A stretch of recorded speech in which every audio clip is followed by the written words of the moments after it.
masuk kamar mandi ya buka biasa lah jadi orang mandi gitu.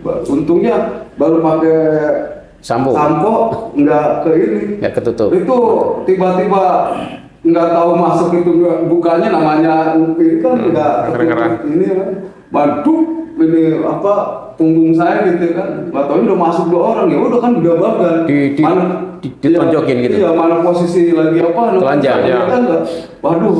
Akhirnya ya dilalahnya tuh 2 tangan ini bisa megang apa namanya leher begitu si orang itu. Pas posisi pala mereka dua-duanya ada di posisi dada lagi. Ya kan tenaga lebih kuat. Akhirnya diadu aja kan pala mereka itu. Gede. Sakti juga lo ya. Lu pakai ajian apa nih? Selamat juga ternyata. Sampai saya terdorong keluar gitu kan, sampai keluar mandi kan bersyukur ya ini satu jatuh kan. Akhirnya yang satu ini kan otomatis saya pegang pahanya sama kakinya begitu, agak sedikit dipegang ini kan, mencet begitu ya kan. Akhirnya saya berteriak lah, mau nggak mau membela diri kan. Kalau nggak teriak ya kan, otomatis mereka akan ngeroyok. Oke, sekarang bukan kayak lu semua kriminal, gue udah nekat mau mati di sini, tapi gue patahin di kaki teman lu satu.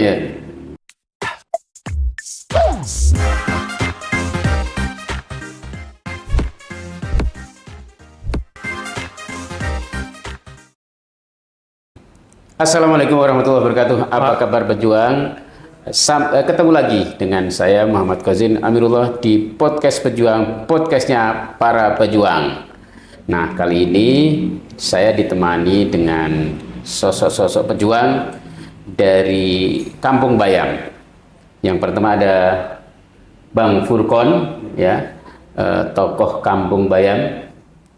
Apa kabar Bang Furkon? Alhamdulillah, barakallah, sehat. Jadi ini baru keluar dari tahanan ya? Iya, selama 53 hari. 53 hari ditahan dengan tuduhan macam-macam dan kemarin kita barter dan akhirnya bisa keluar. Jadi sebenarnya karena kriminalisasi. Kemudian ada Mas Hari. Selamat malam Mas Kozin, teman-teman pejuang. Selamat malam. Mas Hari ini adalah Direktur AIRES, Indonesia Resilience, jadi kelompok anak muda yang melakukan pendampingan terhadap teman-teman di Kampung Bayam. Nah, kita langsung ngobrol, tanya-tanya nih dengan Bang Furkon dan Hari ya. Bang Furkon dulu nih, bisa cerita sekilas Bang Furkon. Sebenarnya kan prosesnya udah lama nih ya tentang Kampung Bayam itu. Ramenya baru sekarang, tapi Kampung Bayam kan Bang Furkon sejak kapan berada di Kampung Bayam itu Bang Furkon? Ya, kalau untuk proses singkatnya kan sebenarnya menimbulkan polemik yang begitu panjang sehingga usianya 1,5 tahun. Karena usainya alur birokrasi yang telah dilalui dan segalanya usang lah udah rapih. Menurut kami kan kembali kepada prinsip awal, ya artinya ruang hidup kami itu udah rapih, sudah dibenahkan oleh pemerintah yang lalu kan, gubernur yang kemarin itu. Karena pada Purna Bakti 2022 ya, karena tidak juga kami bisa memasuki kampung susun Bayam yang jelas itu adalah halal bagi kami ya. Karena kenapa kami bilang itu halal, itu adalah hak, memang hak warga Kampung Bayam. Prinsipnya sudah mengikuti aturan dari pemerintah sebelumnya kan gitu. Bang Furkon itu lahir di mana, Bang? Saya sebenarnya kan lahir Jakarta, di Jakarta, cuma karena keturunan orang tua itu akhirnya ke bawah-bawah ya kan, Lebak gitu. Tapi memang lahirnya di Kampung Bayam situ? Kurang lebih 2 km lah dari Kampung Bayam. Jadi memang ya orang asli situ sebenarnya ya? Iya, asli. Dan Kampung Bayam itu sejak kapan ya? Ada istilah Kampung Bayam, ada? Semenjak, sebenarnya begini, kalau cerita dirunut, abang saya itu almarhum memang beliau itu dilahirkan petani karena pekerjaan beliau tidak mencukupi ekonominya untuk membiayai begitu banyak anak. Akhirnya karena tokoh-tokoh masyarakat Jakarta Utara, almarhum Amir Tanjung dan sebagainya gitu, kebetulan beliau juga artinya bersama-sama di Tanjung Priuk ya kan, abah saya itu ya kan, kenal dengan wakil gubernur dulu namanya Pak Edi Nalapraya kan. Nalapraya. Iya, memang prinsipnya abah saya juga tidak pernah ini lahan warisan dan sebagainya nggak ada. Cuma karena itu adalah bagian kena dampaknya aja. Karena dulu itu ya tadi itu banyak sekali mafia tanah. Iya. Lahan itu ya gitu ya. Artinya memang sudah sebenarnya turun temurun ya. Turun temurun tinggal di situ. Lalu kemudian lama tempat itu jadi sengketa begitu ya. Betul. Dan ketika era 2017 ada kepemimpinan baru di DKI, lalu dibangunlah JIS gitu ya. Iya. Kira-kira gitu ya. Iya.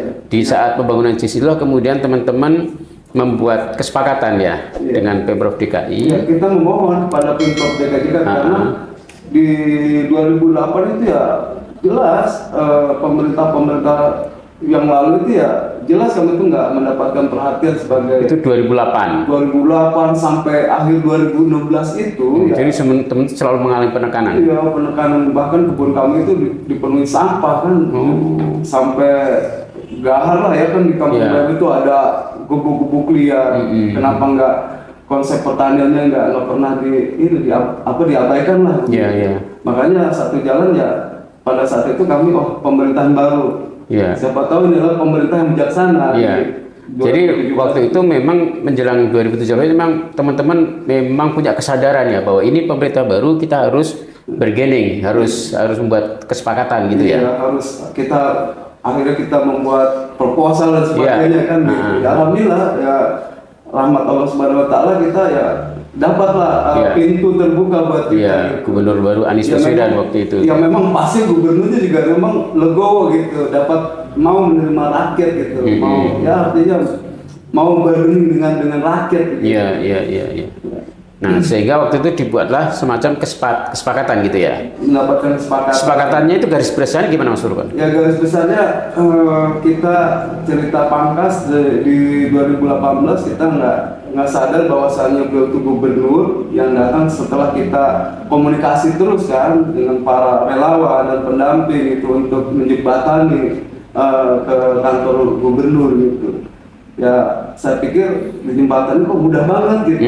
Yang lalu kita susah lah kan, bagaikan membuka pintu baja kan. Tapi kok ini mudah. Akhirnya di 2018 singkat cerita dikunjungi seorang laki-laki yang memang tampangnya kayak PPSU lah. Saya anggap PPSU lah ya kan. Saya berpikir bukan gubernur kan, karena saya ngoyo aja udah nyangkul kan. Waktu itu masih pemunggaran kolam kan karena ada salah satu disapa beliau gitu. Jadi yang datang itu yang disangka PPS itu adalah Gubernur DKI. Gubernur setelah saya teriak begitu langsung udah diem katanya. Akhirnya yang nggak lama seling 1,5 jam gitu baru lah yang dari relawan kami udah datang. Kan? Jadi waktu itu Gubernur Anies Baswedan. Nah disitulah titik temunya beliau menerangkan bahwasannya di lahan seluas ini yang kalian kebun ini akan dibangun kawasan besar.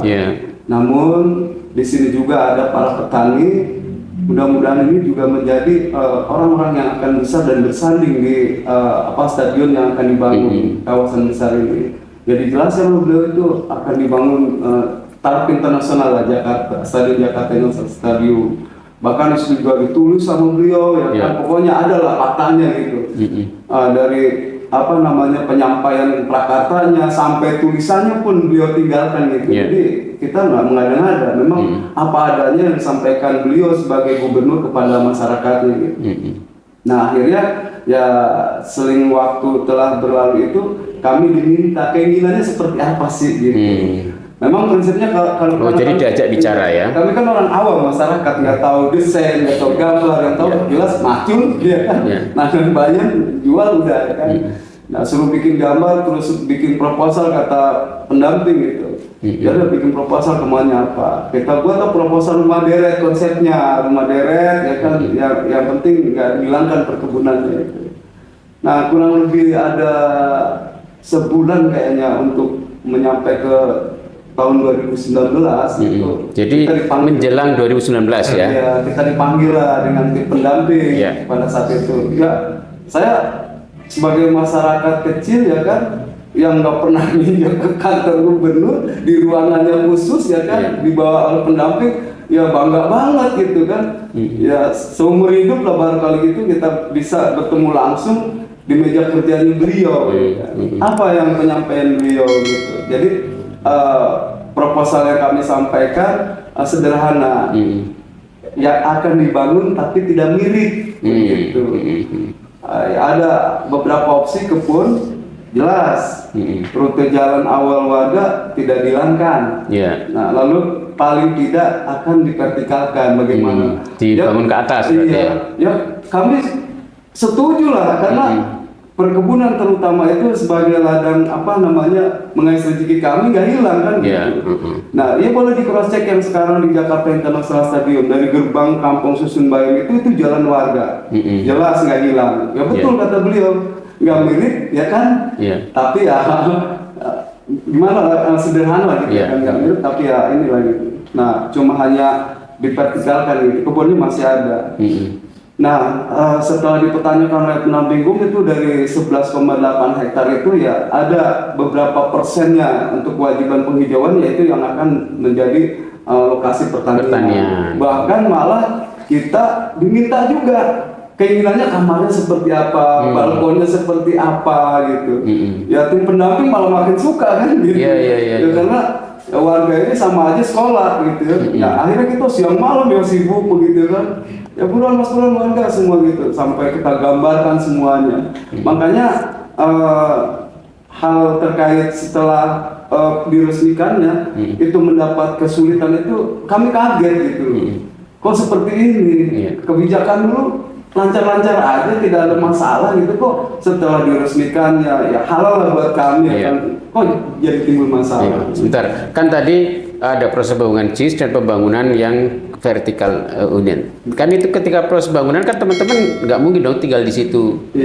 Itu waktu itu tinggal di mana sementara waktu itu? Malah itu dari rujukan wali kota kami mendapatkan pinjaman lahan. Pergudangan Kerapu nomor 10 untuk tinggal sementara ya? Untuk sementara selama pembangunan. Itu berapa lama Mas Firman? Ya memang diagendakan pada saat itu kan sebenarnya 2021 harus penyelesaian pembangunan karena ada satu hal permasalahan teknik, Jakarta International Stadium kan belum sempurna pada saat itu. Ya kan kawasan yang besar dulu kan yang harus memang disempurnakan. Nah, mengejar itu cuma ya alhamdulillah di tahun 2022 bisa terlaksana. Jadi tinggal di hunian sementara itu dari 2020 sampai 2022. 2021 kita diperpanjang lagi kan belum selesai. Iya. Hampir 2 tahun lah ya. Hampir 2 tahun. 2 tahun, kemudian harusnya 2022 itulah kembali ya ke Kampung Bayam di rumah yang bersusun itu. Baru itu ya sebenarnya direncanakan sesuai kesepakatan dengan PT Jakarta Property itu tanggal 1 Januari 2023 seharusnya. Kan peresmian kan 12 Oktober. Iya. Nah, jadi karena entah kita juga nggak tahu permasalahannya, masalah kontribusi dan sebagainya, kita sepakatin aja kok ya kan. Iya. Artinya, ini kan ini ada pendamping nih. Tapi beda dengan pendamping yang dulu ya. Kalau dulu kan pendamping dari Pemprov mungkin ya. Ini ada Mas Hari nih. Sebenarnya persoalan itu bermula sejak kapan, Hari? Iya, pertama coba dibedah dulu, Mas, karakteristik warga yang sudah terkena represi selama bertahun-tahun gitu. Dari tahun 97 sampai 2000, ya palingnya 2016, itu represi negara atas masyarakatnya itu terjadi. Dalam konteks Kampung Bayam adalah penggusuran gitu.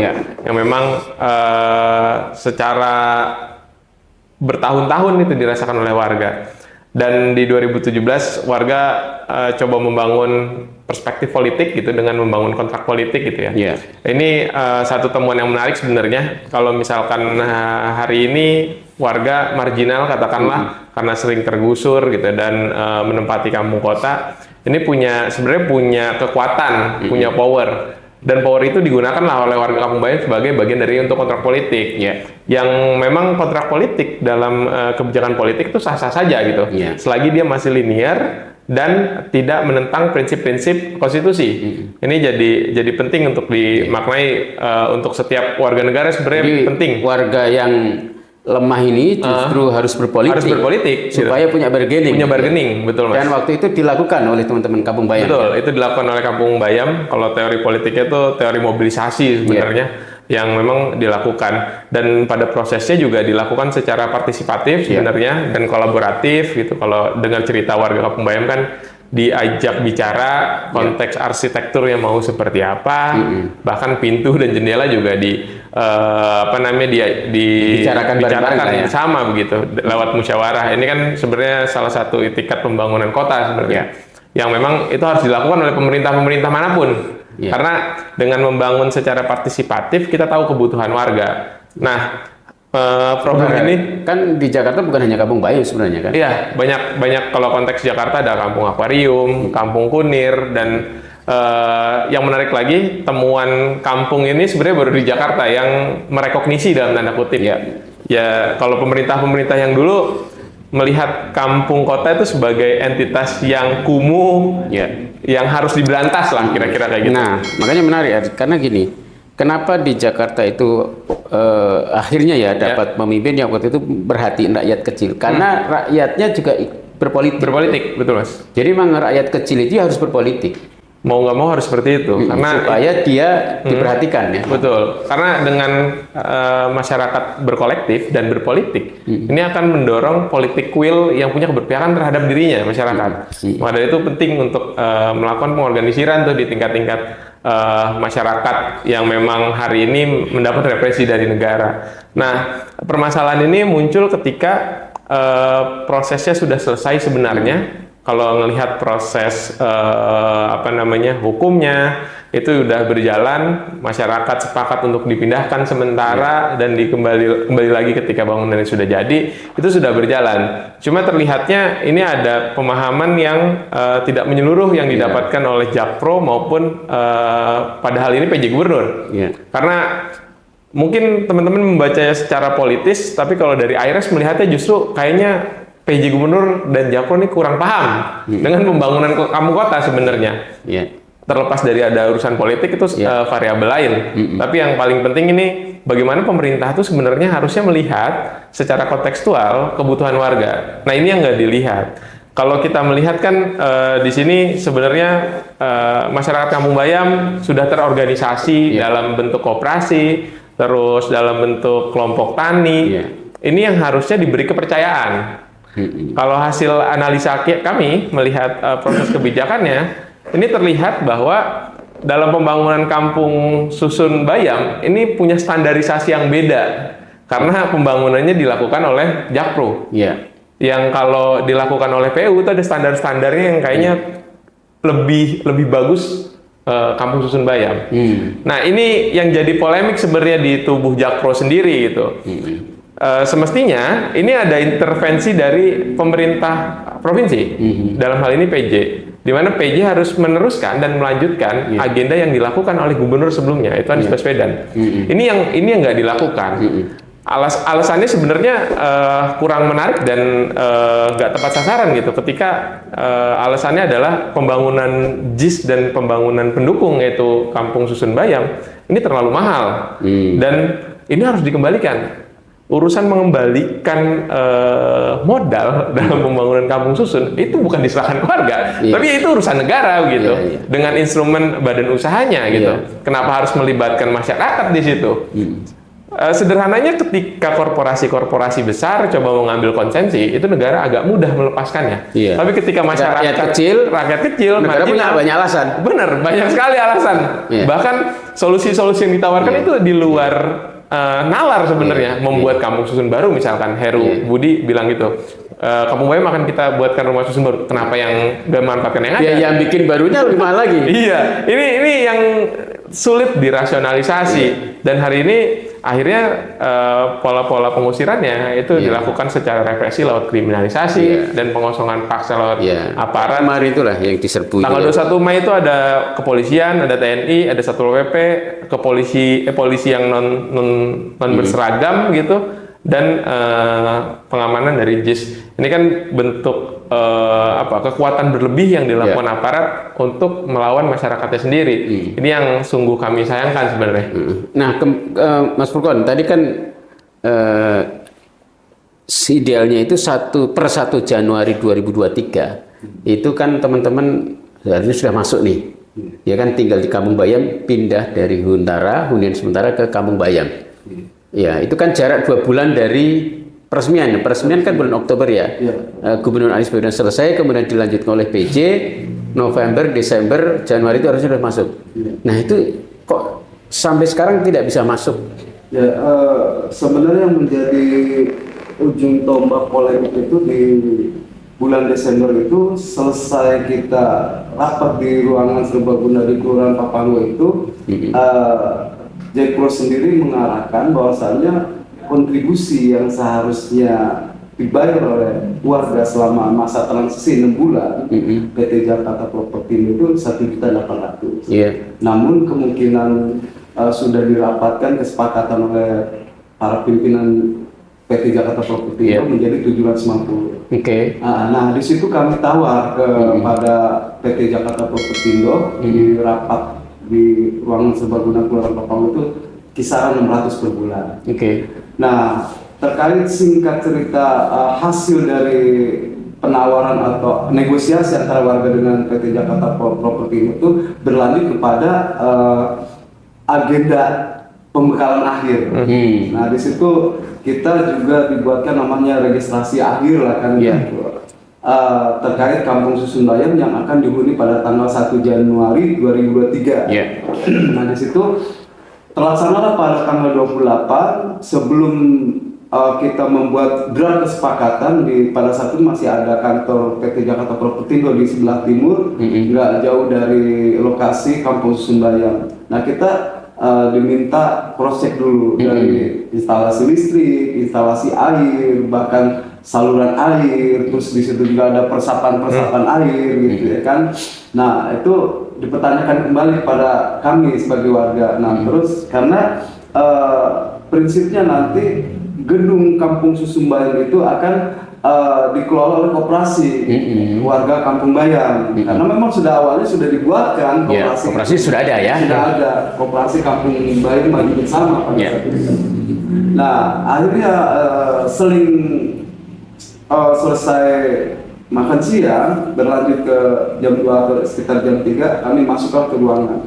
Karena sudah selesai dari ruangan kamar ruangan mana nih ruangan PT Jakarta Property kantornya. Kantor yang di JIS ya. Selesai kita semua cross check lah semua yang ada di lokasi Kampung Susun Bayam. Artinya sudah tidak ada kekurangan ya. Memang prinsipnya ya udah sempurna. Mau apa lagi gitu kan. Jadi waktu itu Jakpro masih baik lah ya. Baik banget. Teman-teman diajak harmonis lah ya kan, harmonis banget gitu. Nah disitulah kita dibuatkan draft. Di dalam draft itu aturan-aturan yang dituangkan di dalam draft pertama adalah tidak boleh juga untuk merubah keaslian. Keaslian pertama baik ruangan dan sebagainya gitu. Ada pokoknya yang sudah ada lah gitu struktur bangunan yang ada di situ. Lalu tidak boleh perjualbelikan atau disewakan gitu.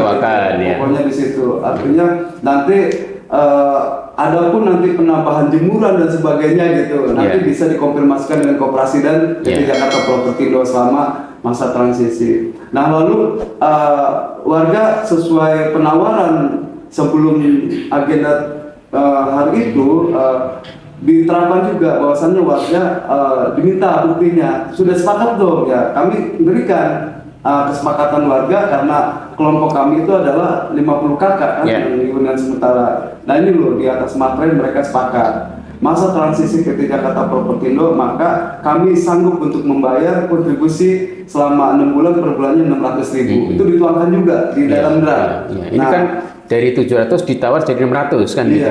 Artinya kan sebenarnya sudah kalaulah Jakpro belum oke, itu kan sebenarnya cuma 100.000 kan ya, artinya bisa dinegosiasikan sebenarnya kan? Sebenarnya gitu, karena kita mengikuti aturan yang ada, masa transisi 6 bulan, masa kita nggak sanggup? Karena bagi kami, setelah masuk ke situ, ya konsep kami ya bukan hanya bertani, banyak penghasilan ekonomi, belum mengedukasi anak-anak sekolah, karena pada saat itu kami udah kontrak juga dengan Dinas Pendidikan Pak Wisnu pada saat itu. Kontrak apa itu Mas? Kontrak artinya untuk mengedukasi anak-anak. Oh iya. Jadi kami punya hitungan ekonomi kan gitu. Jadi setiap kunjungan anak sekolah atau nanti ada namanya pelajaran tambahan lah di situ. Begitu. Kami udah saling, karena waktunya beliau sudah pensiun, akhirnya kami dipakai di Kuartir Kuarcat cabang Jakarta Utara Pramuka. Tetap kami menjalin komunikasi. Kalau seandainya nggak terjadi hal-hal itu ya mungkin lanjut terus gitu sampai sekarang. Nah, singkat cerita, yang menjadi permasalahan polemik ini setelah draft itu peraturan dan sebagainya sudah dituangkan ke draft itu, seharusnya tanggal 30 itu pembagian pada masing-masing kakak. 30 Desember.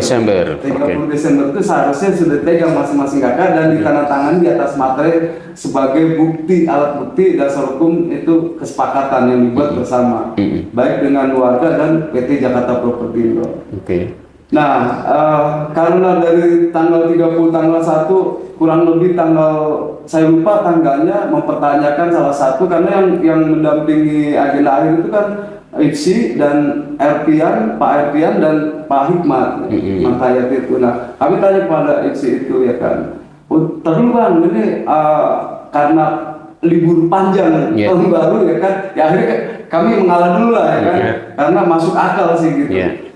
Pada saat tanggal 1 mungkin ya pegawai-pegawai Jepul juga mungkin ada liburan, ya udah kita tunggu seminggu. Setelah seminggu kemudian lah, kok kita konfirmasi nggak dijawab ya kan, lalu di telepon nggak aktif, di WA nggak aktif.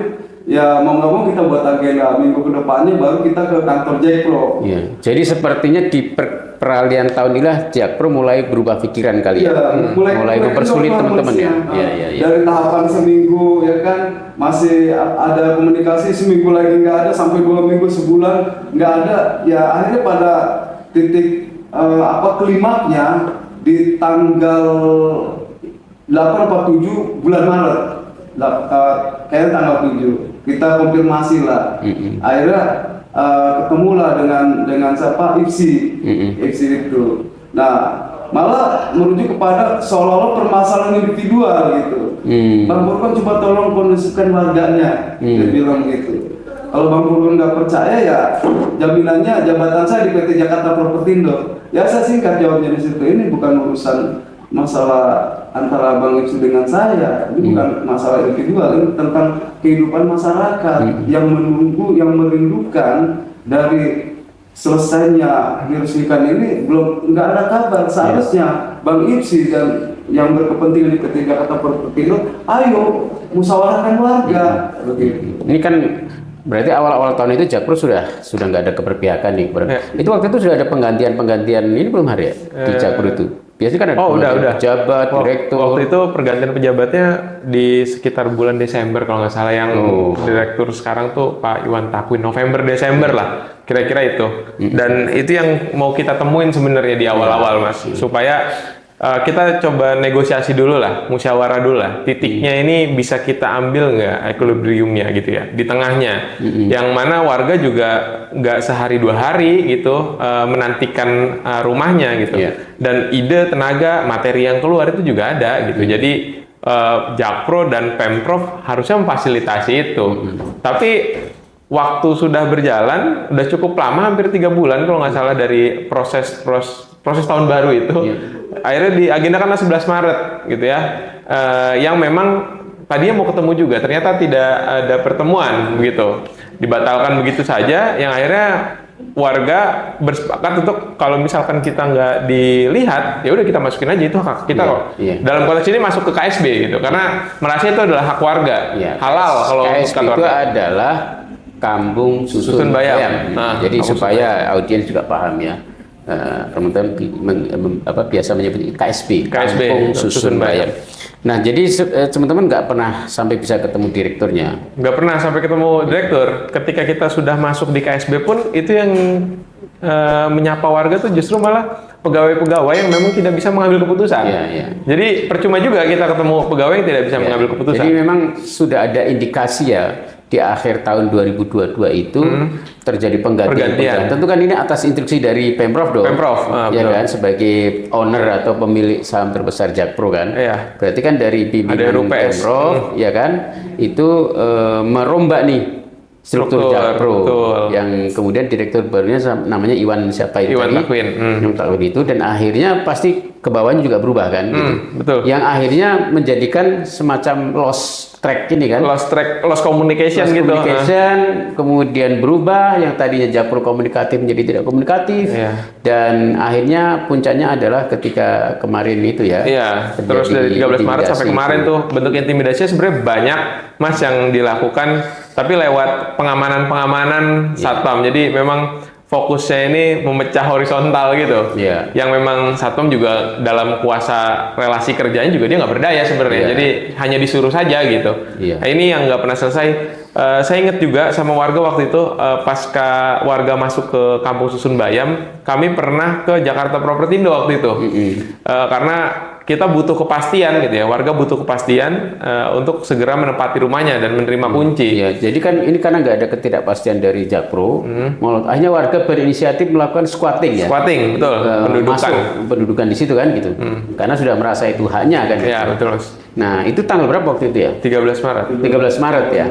13 Maret. Setelah itulah intimidasi dilakukan, betul. Mulai dari hak dasar tidak terpenuhi, air listrik gitu ya. Apa aja itu Bang Furkon? Bisa cerita nggak ini? Satu kan akses air itu jelas dimatikan. Listrik dimatikan karena pada saat itu pertama itu dari pagi sampai sore yang nggak ada yang merespon kan. Akhirnya langkah-langkah keduanya teman-teman ya udah namanya rumah kita walaupun di pelataran, ayo kita balik kasur aja lah, ya kan, ya rumah kita gitu. Karena di Untara ini udah nggak ada kepastian lagi, karena sudah habis masa peminjaman lahannya. Takut terjadi hal yang tidak diinginkan gitu. Jadi seringkali datengin aparat ke situ gitu. Ya pokoknya dari Babin Kantibmas ya awal sih dari Polres, Polsek begitu kan. Ya karena kami apa adanya, karena sudah ada SK ya kan. SK kami tunjukkan, nomor unit kami tunjukkan. Saya dengar selain teman-teman yang squatting di situ di dalam KSB, ada juga yang camp di luar. Ya sebelumnya memang ada ya, emang yang teman-teman yang tidak berminat pertanian dulu kan. Ada yang warga Kampung Bayam yang profesinya bukan di pertanian. Iya, begitu. Itu juga melakukan aksi yang sebenarnya mirip ya. Mereka cuma posisinya itu di luar. Di luar dari tenda ya. Mereka tidur di tenda ya. Pas gerbang Kampung Susun Bayam misalnya. Ya, mereka juga memperjuangkan haknya.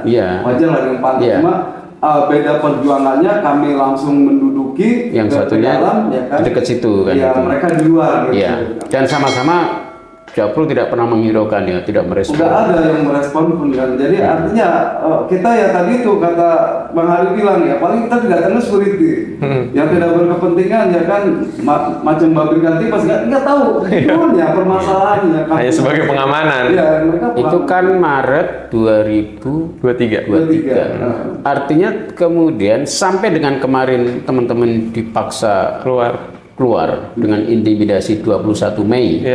Itu kan berarti setahun lebih. Setahun 2 bulan. Iya, teman-teman berarti sempat tinggal di situ setahun lebih ya? Iya, setahun lebih. Iya kan? Benar Mas.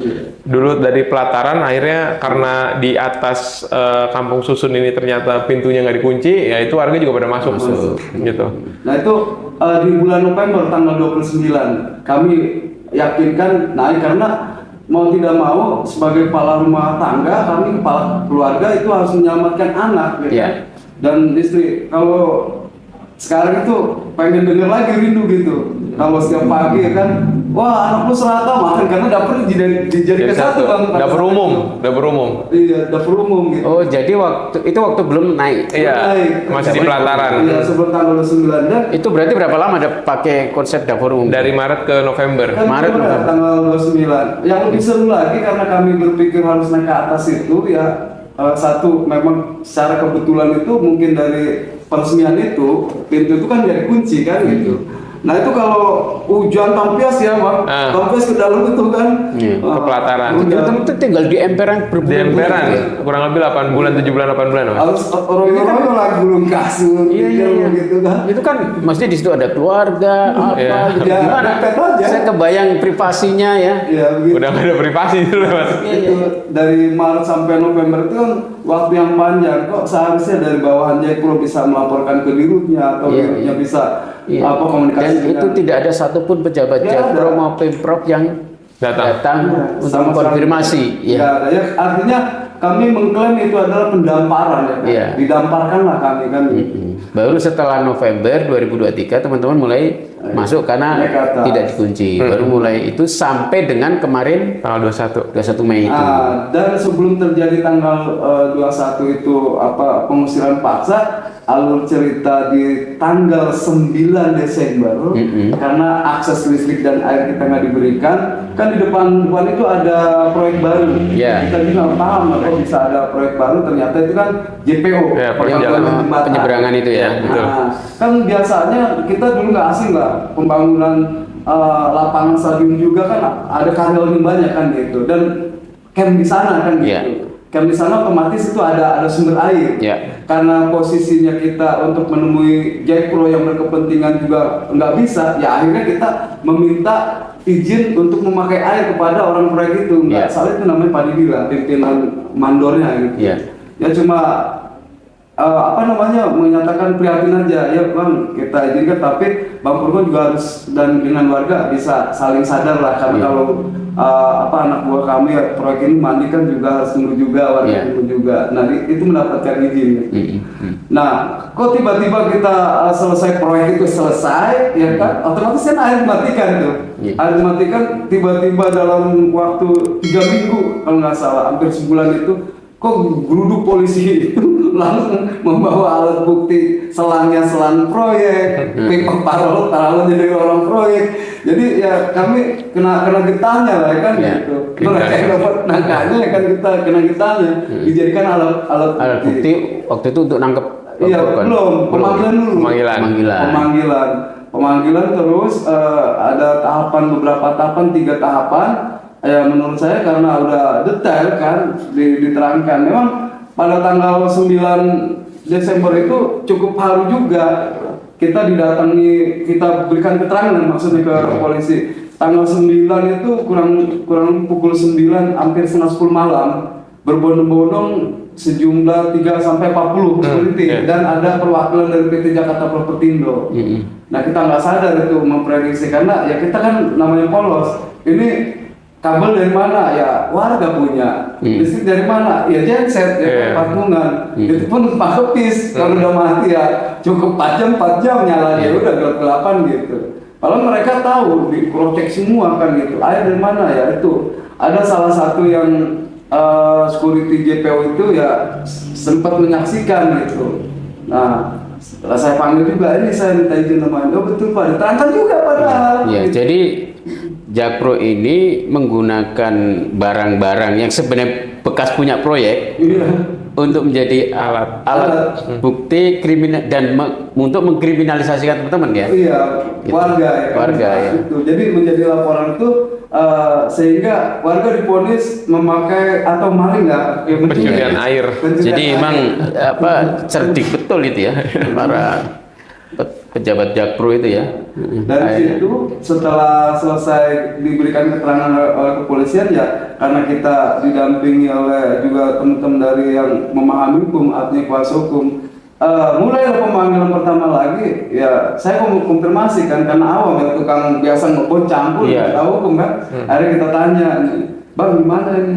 Udah, coba foto dulu, yang kirim siapa? Kurir, bukan polisi ya, coba dilihat ya kan. Dilihat, dia bilang, udah nanti saya besok kirim, tolak aja, tulis. Akhirnya kita tolak. Nah, seling beberapa, ada sebulan kayaknya, ya. Saya pikir dan teman-teman warga Kampung Bayam udah nyaman lah, nggak ada gangguan lagi polisi untuk manggil-manggil lagi. Lah tiba-tiba berbondong-bondong sekitar 7 orang lah polisi gitu kan, bawa lagi gitu kan. Nah akhirnya karena waktu itu ya di bel juga kuasa hukum susah, ada salah satu yang perwakilan kuasa hukum juga coba videoin bang, video. Oh iya, udah tolak aja bang, nanti saya akan ngambil langkah-langkah, dia bilang. Dan diselesaikan juga dari Polresnya juga dengar ya kan, memberikan suratnya.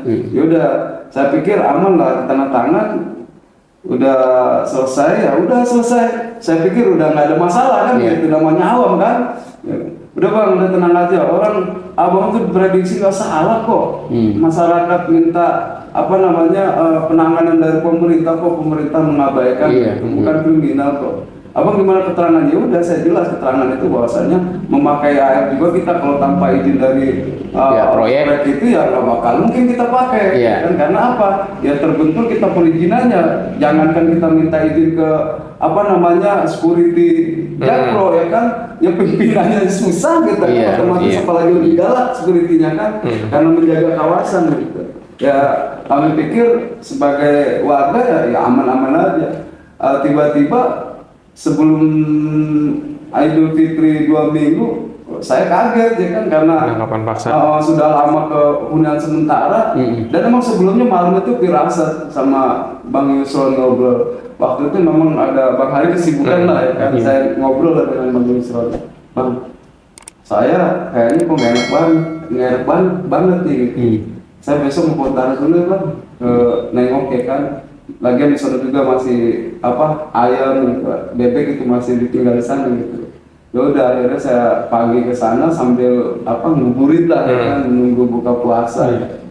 Ya nggak lama azan berkumandang apa buka puasa, saya baru ambil anduk mau ini ya kan, mau kamar mandi langsung dibongkar diseret, ya otomatis makanan untuk buka puasa susah payah kita kumpulin ya kan, wah keinjek sampai piringnya pecah-pecah ya. Wah akhirnya nggak bisa bicara karena ya di bengkek itu diseret gimana sampai kurang lebih 500 meter ke mobil mereka, kurang lebih itu ada di KSP apa di Untara? Di Untara. Iya, karena ini yang bengkek polisi atau polisi langsung dari Polres ya. Waduh, saya pikir udah nggak lagi kan, ya mau bicara gimana udah di bengkek begitu kan, napas pun nggak bisa inilah, dikasih napas lah gitu. Sempat dipukul nggak? Kalau untuk pemukulan sih alhamdulillah, cuma ya unik juga sih karena ditangkapnya tanggal 2, lumayan juga sampai 1 hari 1 malam karena saya harus menjalankan puasa, harus menjalankan sholat, ya saya ditaruh di ruangan begitu lah ya kan, di ruangan begitu aja. Kalau pagi hari istri saya nggak kesana, mungkin ya saya nggak ketemu orang kan gitu. Iya, jadi orang pun nggak tahu kalau Bang Purun ditangkap. Dan ini menjelang Lebaran ya. Jadi memang begitulah ya cara kriminalisasi orang ya, menjelang Lebaran, orang lagi mikir mau Lebaran ditangkap. Jadi yang paling mengalami trauma kan pasti istri kan, gitu. Ini suami di mana kan begitu ya. Anak-anak saya ya trauma banget kan, apalagi yang kecil ya kan. Ya masih kelas 1 SD ya. Waktu itu teman-teman gimana waktu pendampingan? Waktu pendampingan kan kita sebenarnya fokuskan ke KSB. Jadi warga tuh balik ke Untara, kalau Bang Furkon biasanya balik ke Untara tuh ada yang mau diketik gitu. Karena sumber listrik mencukupi lah di Untara. Di Untara ya. Walaupun nggak banyak juga dan ada waktunya. Dan waktu itu memang prosesnya karena lagi puasa, kami melihatnya, oh ya ini cukup kondusif gitu ya, karena surat-surat penolakan itu dilakukan oleh kuasa hukum, jadi sesuai prosedur lah. Jadi kita nggak terlalu khawatir tentang proses kriminalisasi. Sebenarnya juga kita sempat, ini Lebaran nih biasanya bakal ada intimidasi yang lebih keras, karena kan begitu. Berpikirnya Lebaran ini orang akan pulang kampung atau sebagainya begitu, dan rentan penggusuran memang kalau mendekati waktu Lebaran. Belum sampai kita buat strategi mitigasinya, ternyata sudah ditangkap duluan. Waktu itu suasana jadi panik bang, jadi panik suasananya, dan akhirnya beberapa orang langsung ke Polres mas untuk melakukan pendampingan, dan warga nih dibuat pendampingan intervensi sosial juga untuk psikologisnya supaya tidak takut, karena pikirnya warga ketika Bang Furkon ditangkap, mereka kan semua akan ditangkap juga. Itu yang jadi membekas gitu di warga. Jadi warga ini sebenarnya aktivitasnya kan masih di 2 tempat ya. Ada di Kampung Bayan itu, yang KSP sama yang Huntara. Itu berapa jaraknya, berapa kilo ya? 3 kiloan lah ya. 3 kilo ya, jadi deket ya. 3 sampai 4 kilo lah ya. Oke. Nah, menarik nih berikutnya nih cerita tentang di penjara ini Bang Purko. Selama 53 hari Anda dikriminalisasi dengan cara ditahan di tahanan Polres Jakarta Utara. Ya luar biasa sih Mas. Kalau aku sih ya sebagai mewakili warga ya lazim lah, walaupun tanpa ada dapat kekerasan dari pihak kepolisian, namun memang tradisi di penjara itu pas ya saya harus tunjukin aja lah. Ya. Yang menjadi keunikan di sini ketika dari masuk ke blok itu, pertama aku masuk di blok C4 gitu kan. Masuk blok C4. Ya serem juga dimintain tradisi mereka, katanya yang orang kamar itu kepala kamar ya kan. Harus bayar 10 juta gitu. Kepala kamar itu sebenarnya ya orang yang tahanan juga kan? Di dalam tahanan. Iya, cuma dia yang paling jagoan lah ya, gitu. Dan uniknya itu kan di setiap namanya kerangkeng itu penjara itu kan ada keamanan yang bolak-balik gitu. Ketika terjadi itu acuh aja gitu. Iya, Cuek jadi aja. sipir penjara ini cuek aja, mau orang mau kelahi, mau apa gitu ya. Cuma karena Allah tuh melindungi saya kooperatif ya kan. Ya artinya mereka mulai terkikis gitu, terkikis. Waktu itu dimintain 10 juta ngasih nggak? Enggak, sama sekali alhamdulillah. Cuma kooperatif aja gitu. Iya, iya. Nah, Coba bayangkan ya kalau yang Ya, enggak. 100-200 mah keluar. Ya, Ya, tapi enggak sih. ya. tapi kan itu sebenarnya pola umum di penjara ya. Iya. Kebayang ya kalau orang yang penakut ya dimintain 10 Pasti juta gitu kan. diperas ya. Iya. Itu kan pemerasan sebenarnya kan. Kenapa saya nggak mengeluarkan baik 100-200, karena pada saat itu kan saya nggak ngerti. Ya udah lu masuk aja lah, itu cuci kaki lu, muslim kan? Ya bang, sholat tuh, lu udah cuci kaki, mandi, taruh begitu masuk kamar mandi. Ya saya pikir ini perintah yang bijaksana kan, karena memang lengket badan kan gitu. Ya memang pada saat itu posisi udah mau menjelang zuhur siang. Berapa orang di dalam situ? Itu kurang lebih ada 13 orang lah, 14 orang Di sama dalam saya. sel itu ya? Iya, 14 Oke. orang sama saya. Nah, masuk kamar mandi ya, buka biasa lah jadi orang mandi gitu. Untungnya baru pakai Sampo. nggak ke ini. Nggak ketutup. Itu tiba-tiba nggak tahu masuk itu nggak bukanya, namanya ini kan nggak kedengeran. ini kan.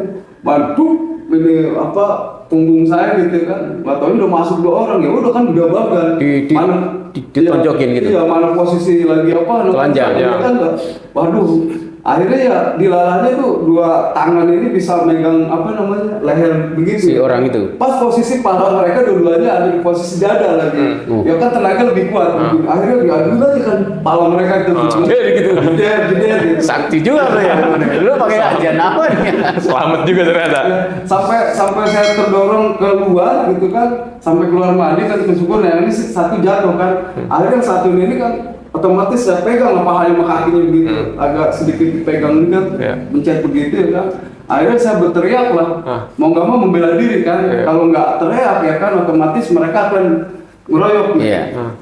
Oke, sekarang bukan kayak lu semua kriminal. Gue udah nekat mau mati di sini, tapi gue patahin di kaki teman lu satu. Iya.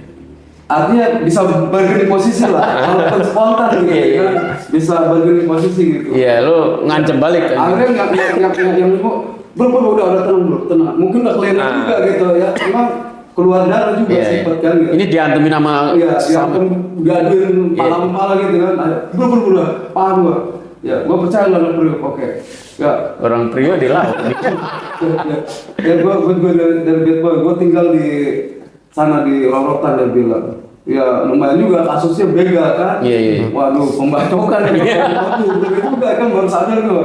Akhirnya berkumpul di situ. Nah, kurun waktu jalan 1, 2, 3, 4 hari kan perdamaian sudah harmonis nih. Iya. Makan juga bersama ya kan, bahkan yang si palanya berdarah itu kalau yang lainnya ada besukan gitu, ada rokok sebungkus dipisahin buat saya tuh 2 batang gitu kan. Terus makanan misalkan ada ayam apa dipisahin buat saya gitu. Oh, dia udah jadi centeng lu dong ya. Udah jadi keluarga lah ya kan. Udah jadi keluarga. Nah, tiba-tiba dibongkar lagi kan. Kalau bahasa ini, aduh bang, dipeluk tuh sama yang KM-nya lah, kepala kamar. Aduh bang, maafin bang nggak bisa jaga ya kan, tahu sendiri ya. Ya udah mau gimana lagi. Dibongkar itu maksudnya Pindah kamar. Pindahin. oh dipindahin kamar. Oh, Beda lagi. mungkin si polisnya kan ini kok nggak diapa-apain Iya. gitu kan. Pokoknya saya pikirannya itu usnudon aja lah. Karena prinsipnya kalau orang-orang di penjara itu ini udah lumrah perjalanan gitu. Malah ada yang menyampaikan tergantung lu yang berbuat baik di luar, lu akan menemukan kebaikan di sini gitu. Prinsipnya gitu. Iya, iya, iya. Ya mungkin landasan mereka lah nggak tahu lah. Akhirnya pindah lagi, ini lebih serem lagi, ya kan? Satu kamar itu sekitar 16 orang. Oke, lebih banyak lagi ya. Nah pas kebetulan ketemu yang pembunuhan yang dekat dekat berarti yang Tahanan pembunuhan. putusin leher, wah itu kepala kamar. Sini lu, anak mana? Kampung Bayi. Dia agak segini. Iya. Yang benar lo, iya, benar banget kan. Jangan ngarang lo Kampung Bayi itu wilayah gua kan dia bilang gitu kan. Ya kalau memang abang pernah ke sono wilayah abang seharusnya abang kenal saya petani bang. Ya udah, yang satu nih burung busuk. Udah bro, KM Pala 6 aja, saya nggak ngerti Pala 6 apa nih ya. Pala 6 wah ngeri juga nih. Maksudnya apa gimana ya kita nggak tahu bahasa-bahasa gitu kan. Kode ya. OT kayak begini mau udah aja Pala 6 aja, gembel begini gitu kan nggak tahu ya kan nggak tahunya Pala 6 itu 6 juta. Ya. Wah di situ ya kan akhirnya duduk dulu. Memang artinya tawar menawarnya itu lebih ramah lah daripada yang pertama gitu kan. Ya ramah lah gitu. Akhirnya saya bisa kooperatif gitu, bisa melulukan lah ya kan. Ya walaupun nggak bisa berpura-pura juga, tetap aja namanya situasi kondisi memang kita itu nggak merasa air mata itu keluar sendiri. Mungkin ngelihat air mata gitu mungkin melas. Akhirnya dia pegang pundak, udah bro, begini aja. Lu dibusuk sama warga, bang. Kalau masalah dibusuk enggaknya, besok kita lihat bang. Ya kan?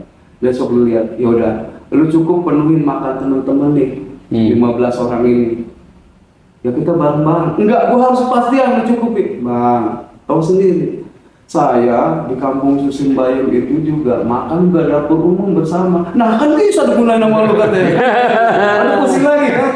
Nah akhirnya begini nih bang, karena saya muslim ya kan, insya Allah begitu dong, lu muslim insya Allah ya kan, salut lu. Ya pokoknya lu gue tugasin jadi imam. Gue pengen tahu lu insya Allah ya kan. Wah saya bilang ke saya kan. Ya udah kesempatan kan. Masuk situ. Lu jadi imam. Iya jadi imam. Akhirnya konsep saya berpikir sama pelan-pelan tuh memberi arahan kan. Udah kesempatan saya kan makin dulu kan. Nah udah akrab lah begitu ya. Tambah-tambah setiap istri dan warga tolonglah buatin nasi bungkus 16 bungkus bawa gitu. Karena terus nambah lagi yang satu lagi bang Purko nggak akrab ya kan, rokoknya dong asem ya kan. Akhirnya kalau kayak mulai itu mas kayak jangan. Tapi kan bagusnya itu mereka tidak minta dalam bentuk uang, tapi bentuk barang ini kan sebagai persaudaraan. Iya persaudaraan. Nah disitulah situasi kan nyaman, keluarga udah nyaman, kurang lebih 1 minggu atau 8 hari begitu itu pindah lagi. Pindah lagi. Ini yang unik ini demi Allah Rasul, kisah nyata banget dan saya itu udah lupa sebenarnya. Ada Ambon itu badannya itu lebih dari 2 kali lipat dari saya, 3 orang. Kasusnya itu 3 kilo narkoba. Oke. Sabu. 3 kilo. Riuk soalnya. Iya gila. Pasti masukin trek ya kan. Nah di antara 3 orang ini dari kaki saya sampai kepala dilihatin aja begini. Jadi lihat atas sampai bawah. Iya, ngeliatin saya gini. Wah ini udah deh mati pokoknya udah. Bismillah ya. Udah sampai la haula wala quwata illa billahil aliyil azim. Terus saya baca sampai selawatan dalam hati kan. Di lalanya, Bang Purkon. Dia kenal lu. Iya, kenal. Anak Kampung Bayam. Iya bang, kenapa bang? Lu inget gua nggak? Gua Marcel. Diceritain sebelum pembongkaran 2008 paman gua pakai sebagian kebun lu bikin rumahnya lu nggak pernah sedikit pun meminta bayaran. Gandeng saya, diciumin saya. Iya. Digegep dulu langsung masih. Jadi tahun 2008 ayah dia bikin rumah di pamannya bikin rumah di samping lu. Kirain saya umurnya sama dengan saya, tahu masih 27 tahun. Berarti dia masih kecil tuh waktu itu. Udah lah ya. Badannya aja Gede, kecil. iya. Waduh, algojo gitu. Masih SD waktu itu berarti tuh. Iya. Kalau 20 tahun sekarang. Akhirnya dicium saya, Bang, terima kasih Bang, udah bisa ketemu lu. Tapi saya ngingetin mulut payah siapa? Lupa karena mungkin ngeblank. Ya waktu itu mungkin dia kan masih kecil juga Kecil kan. dia masih SD kan. Iya, Kalau Akhirnya yang lainnya dikumpulin tuh sama dia. Lu pada Noel, abang gua ini ya kan, gua pecahin semua kepala lu. Nah, cerita yang pertama gua rokok di sisi saya ini sekarang masih sebungkus. Ada besuk namanya di sana. Demi Allah yang namanya kasus narkoba itu jadi raja lah di itu. Bahkan mau apapun disuruh. Kalau mau informasi ke keluarga, mereka bisa sewa. Bahkan yang nggak mampu itu biasa sewa 1 jam HP itu 100.000, dia sewa 500.000. Akhirnya kan jadi raja di sana kan. Iya. Jadi tahanan-tahanan kasus narkoba itu malah jadi raja di Jadi penjara. raja di sana karena apa? Mereka paling kaya lah. Duitnya banyak ya. Banyak duit gitu. Bang, lo mau komunikasi? Udahlah, saya tahu diri juga kan Mas gitu, nggak Iya. khawatir juga kan gitu. Iya. Takutnya jaga jarak lah namanya di dalam begitu. Jadi tarif normalnya komunikasi artinya dipinjemin HP ya? Iya, HP itu kan kalau normalnya kan yang nggak mampu itu kan 100.000 per jam. Per jam. Kalau mereka udah diboikot sama mereka tuh. Makanya kalau yang sebelah gitu yang nggak mampu, ya bayarnya sama dia. Gitu karena dia aja. main 24 jam gitu. Iya, pokoknya dia lah ya kan gitu. HP-nya dari mana? Jadi Nyewain penjaga itu, penjaga. sipir penjara itu nyewain bisnis Polisi- sampingan polisi ya? itu. Iya, saya juga baru paham gitu kan gitu. Pokoknya dia mau Kentucky apa gitu, pokoknya manggilnya mereka tuh kalau nggak bokap ayah gitu. Ya ayah kan, pelan-pelan dong katanya, teriak-teriaknya cukup pukul aja teralis, nggak lu budak, malu gitu ya kan? Iya. Minta dibeliin apa gitu? Beliin apa gitu. Bahkan saya di situ sering tanya karena dia kan Kristen ya kan, yang namanya Marcel ini dia sangat menghargai lah gitu. Ada beberapa orang yang Muslim ya berjamaah bahkan sampai subuh aja kalau saya belum bangun gitu. Bang, ajan dong. Akhirnya saya kumandangkan tuh ajan di gini. Akhirnya ada anak daerah Sunter itu ajan dong. Bagus juga suaranya, ajan gitu, yang menghargai juga. Nah, dari situ lagi udah akrab, udah bersahaja, udah berkeluarga, dipindahin lagi. Tapi memang itu mungkin jalan Allah ketika akhir di blok A1 itu. Jadi ini minggu keberapa ini? Setelah hampir 2 bulan kan berarti kan? Iya, pokoknya 53 hari lah. Iya, 53 total. Itu ya begitu ya. Saya pikir ini kan memang prinsipnya polisi itu nggak menangani cara gimana gitu. Tapi di dalam itu menurut saya ini ya luar biasa lah. Lebih dari gimana gitu. Kalau nggak bisa jaga atau bisa menjaga perasaan orang-orang yang di dalam itu ya saya rasa ya garing juga gitu. Bapak belur lah ya. Iya. Namanya saya ini kan namanya petani, pedalang itu bingung juga kan. Tradisi-tradisi mereka kan kita nggak paham gitu. Nah itu setelah akhirnya dipindah lagi terus gimana? Nah itulah yang menjadi saya kebingungan pas tanggal 21 istri dan pendamping Mbak Sari ya? Sari itu. Nah karena kan udah menikmati udara matahari masuk karena di pinggir sebelah paling pojok, paling pojok matahari masuk. Itu. Nah Bang Ardi udah bisa kalau jalan musik kelihatan udah ke belakang juga ada kode kan biasanya ya kalau ini warga ketua gitu ya kan kedengeran gitu. Akhirnya saya nongkrong teralis tuh ya Bun siapin rapiin pakaian kamu keluar. Itu saya bukan mengucapkan alhamdulillah tapi kayak orang kesimak mungkin ada 2 menit lah ya kan bengong beneran nih gitu ya? sampai istri saya ya kok kamu bengong alhamdulillah gitu langsung spontan aja kaki karena kemarinnya itu saya dibesuk sama Bang Ali ya sama Bang Islam juga ya saya pikir tanggal 30 setahu saya tanggal 1 itu berkas sudah naik kan ke kejaksaan ya paling tidak saya akan menghadapi proses yang berkelanjutan di persidangan kan begitu. dan potensial akan ditahan selama setahun 2 tahun. Ya paling nggak saya udah pasang badan. Yang penting kebenarannya harus diungkap di publik, begitu. Kebenarannya harus diungkap di publik, walaupun ini artinya targetnya atau saya bisa masuk 1 tahun atau 2 tahun nggak masalah. Yang penting kebenaran itu bisa kita ungkap semua ke publik. Iya, Untuk jadi seandainya Bang Furkon waktu itu nggak dibebasin, Bang Furkon akan naik kasusnya ke kejaksaan dan kemungkinan akan ada tuntutan. ada tuntutan, mungkin kita bisa membela atau mengungkapkan kebenaran itu di pengadilan lah kan. Iya, Paling iya. nggak gitu udah pasang badan lah. Siap bang, saya misalkan tanggal 30 tanggal 1 ya udah begitu. Nah kenyataan itu tanggal sampai 7 hari lagi lah nyampe ke tanggal 30 tanggal 1 itu harusnya gitu. Namun hari itu tanggal 21 itu kok bisa spontan ya keluar pakaian rapiin. Saya kaget kan. Nah ya udah begitu, singkat saya sholat asar dulu kan. Pada saat itu sholat asar ya, sholat asar saya dipanggil sama penjaga, Pak Furkon kunjungan. Ya biasa kunjungan. Ya udah saya pikir ya kunjungan, kok kunjungan ya kan gitu. Kunjungan kan berarti dibusuk ya kan. Tas yang saya udah rapiin pakaian itu kan karena spontan ya kan nggak terlalu rapi, banyak juga yang tinggal kan, peci atau tas apa semua nggak ini kan. Karena spontan saya keluar, nggak sadar, nggak buat tenteng, kata taman, lah pakaiannya bawa. Oh iya, yaudah menteng-teng aja nggak ada ya kan, yang lain udah tinggal kan. Akhirnya keluar, nah akhirnya, Bun bener keluar, udah kamu jangan panjat tanya dulu, yang penting kamu ke atas dulu, ya ke atas. Sambil digandeng sama istri, nggak langsung basarkan di atas. Pak Furkon ya. Dari situ, dari selesai cap jari, tanda tangan, terus diberikan surat untuk penangguhan itu supaya wajib lapor itu. Terus di bawah itu langsung saya sujud syukur sama Allah ya kan, tradisi kami kan sebagai muslim kan, sujud syukur ya udah langsung diarahkan ke kantin ya, karena udah rasa bahagia terlalu berlebihan disuruh makanan juga, udah kopi aja ya kan, yang penting syarat menghargai orang yang menawar ya kan. Yaudah. Saya tanya lah istri, Bun, keadaan teman-teman kampung Bayan bagaimana? Udah alhamdulillah aman. Ya, terus bahasa udah Bang Furkon jangan tanya dulu begitu, pokoknya merdeka dia bilang. Tapi waktu itu Bang Furkon udah tahu kalau itu di barter sebenarnya. Nggak tahu, saya nggak tahu. Nah, singkat cerita naik mobil lah diantar, terus ya kan, masuklah ke gerbang pertama Jakarta International Stadium.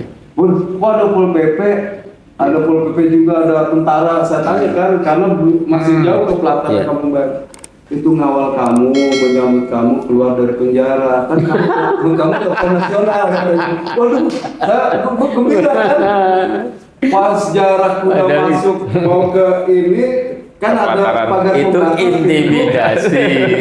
Bukan jarak yang 50 meter sebelum ke pintu. Pas masuk loh, kok barang warga ada keluar semua, langsung disemangatin Mas Ar, udah jangan kecewa, teman-teman dari jam 10 mediasi Allah begini-begini cerita, tambah lagi AB ya video saya lihat, masya Allah, ya udah, daripada saya nangis, udahlah, sejatinya sedih ya. Iya, untuk nyemangatin warga ya udah saya ucapkan assalamualaikum ya ahlal fisabilillah. Padahal mah itu hati mah pengen nangis gitu kan, karena dengkul udah lemes ya kan.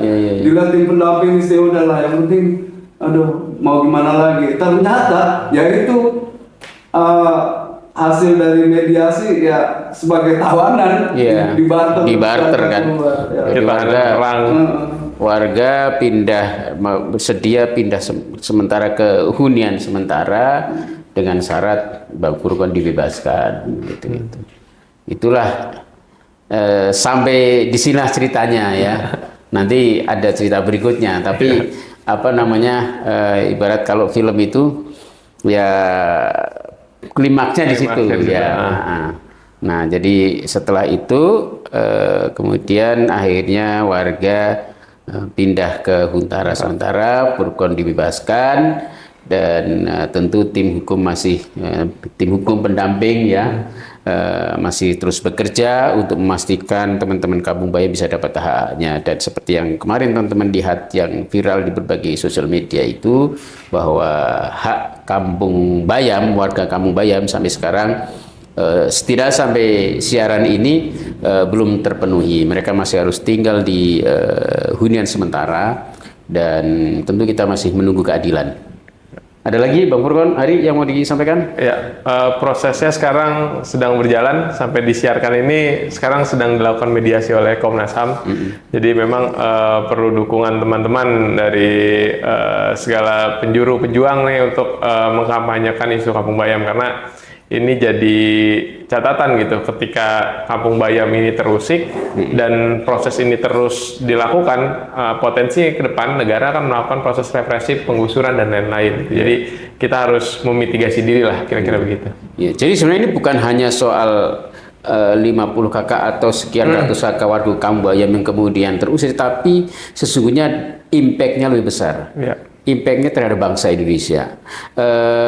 Kalau warga Kampung Bayam nanti sukses bisa kembali mendapatkan haknya, maka itu akan menjadi contoh baik buat Indonesia, bahwa pemerintah itu bisa membangun tanpa harus mengusir orang, tanpa harus melakukan intimidasi terhadap warga, justru memanusiakan manusia. Dan nanti konsep ini ya tinggal ditiru di tempat-tempat lain. Kita sudah punya contoh yang bagus di akuarium, nanti di Kunir, nah nanti di Bayam. Tapi kalau ini warga sampai tidak bisa mendapatkan haknya dan harus terusir untuk selamanya dari Kampung Bayam, maka ini sebuah presiden yang buruk sekali buat bangsa ini, karena kemudian ya penguasa akhirnya bisa dengan secara otoriter memakai pola-pola lama ketika membangun, maka cukup warganya itu diusir begitu saja tanpa perlakuan yang memanusiakan, dan cara ngusirnya pun dengan cara-cara yang intimidatif.